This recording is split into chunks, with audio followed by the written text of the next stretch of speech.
নমস্কার বন্ধুরা, SB academic সেন্টারের প্রত্যেকটা ছাত্রছাত্রীকে স্বাগত। আজকে আমি নবম শ্রেণীর জীবন বিজ্ঞান সলভ করাচ্ছি। দেখতেই পারছো খুবই গুরুত্বপূর্ণ বই। এই বইটা সলভের জন্য রিকোয়েস্ট করেছে জীবন বিজ্ঞান ও পরিবেশ শুভ্রনীল চক্রবর্তী, ছায়া প্রকাশনী। তো দেখো এই বইটা সলভের জন্য কিন্তু আমাকে রিকোয়েস্ট করেছে। তো দেখতে পাচ্ছ আজকে আমি পঞ্চম অধ্যায় সলভ করেছি পরিবেশ ও তার সম্পদ। তো দেখো এখান থেকে যে সমস্ত প্রশ্নগুলো আছে এই প্রশ্নগুলো আজকে আমি তোমাদের টু দ্য পয়েন্ট সলভ করে দেবো। ঠিক আছে, দেখতেই পারছো প্রথম প্রশ্নে কি বলেছে, এক দাগের প্রশ্ন। একটি সবুজী পুষ্টি স্তরে 2 লাখ কেসিএল শক্তি থাকলে গৌণ খাদ্যকে আবদ্ধ শক্তির মাত্রা কত কেসিএল হবে? অ্যান্সার হবে 2000। দু দাগের প্রশ্ন। একটি ধনাত্মক অন্তঃক্রিয়া হলো, অ্যান্সার হবে মিথজীবিতা। ঠিক আছে, মিথজীবিতা। দেখতে পাচ্ছ লাইটটা দিলাম একটু। 3 দাগের প্রশ্ন। কোনটি অন্তঃক্রিয়া নয়? অ্যান্সার হবে সেটা অ্যান্সার পরজীবিতা। 4 দিকে কোনটি 4-এর যে প্রশ্ন আছে কোনটি বনের কাজ নয়? অ্যান্সার হবে অ্যাসিড বৃষ্টি। 5 দিকে মৃতদেহ থেকে উৎপাদন মুক্ত করে, অ্যান্সার হবে বিয়োজক। চলো পরের প্রশ্ন কি বলেছে, নেক্সট প্রশ্ন। যে উজ্জ্বল আলোতে যে উদ্ভিদ জন্মায় তাকে বলে হেলিওফাইট। 7 দিকে পুনর্নবীকরণযোগ্য প্রাকৃতিক সম্পদ হলো জলবিদ্যুৎ। 8 দাগে দূষণহীন শক্তির উৎস হলো সৌরশক্তি। 9 দাগে পপুলেশন বৃদ্ধি নিয়ন্ত্রণ করে কোনটি? কমিউনিটি। 10 দাগে গ্যাসীয় পরিপোষক চক্রের উপাদান কোনটি? O2। 11 দাগে প্রশ্ন। কোনটি বনের উৎপাদনমূলক ব্যবহার নয়? আনসার হবে জলজ চাষ। 12 দাগে একজন দায়িত্ববান নাগরিক রূপে তুমি কোনটি করবে না? জলের অপচয়।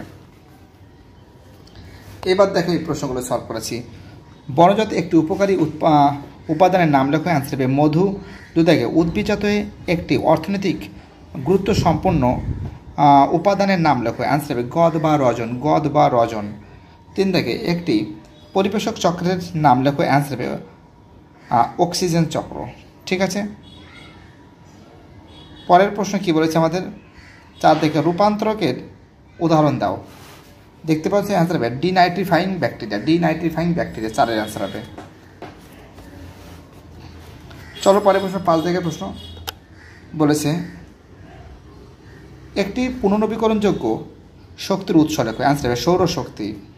7 দিকে বাস্তুতন্ত্রের একটি অজীবীয় শর্তের নাম লেখো। তো দেখো অ্যান্সার হবে আলো। 7 দিকে একটি বাস্তুবিদ্যার আয়নের সবচেয়ে ছোট স্তর, অ্যান্সার হবে একক বীজ স্তর।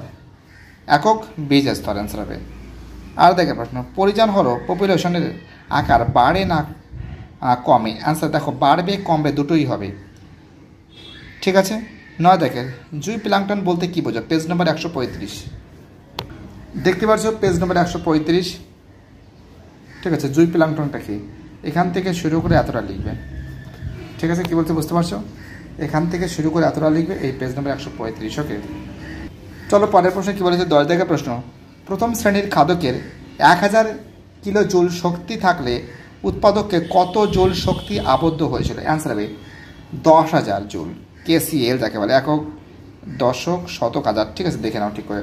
10,000 কেসিএল অ্যান্সার হবে। 11 দাগের প্রশ্ন। সিএনজি।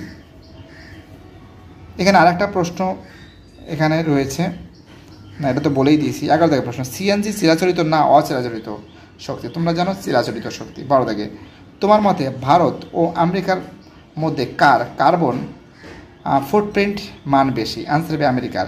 তো এই যে প্রশ্নগুলো আছে এই প্রশ্নগুলো ঠিক আমি আগামীকাল সলভ করে দেবো। আমি একটু কাজে ব্যস্ত আছি, তার জন্য এগুলো সলভ করা হয়নি। আগামীকাল করে দেবো। বাই, টাটা, সবাই ভালো থাকবে। চ্যানেলের সঙ্গে যুক্ত থাকবে, চ্যানেলটিকে সাবস্ক্রাইব করবে। তোমাদের সাপোর্ট আমার চাই, আর তোমাদের সাপোর্ট ছাড়া সামনের দিকে এগিয়ে যাওয়াটা বহুতই মুশকিল। বাই, টাটা, সবাই ভালো থাকবে।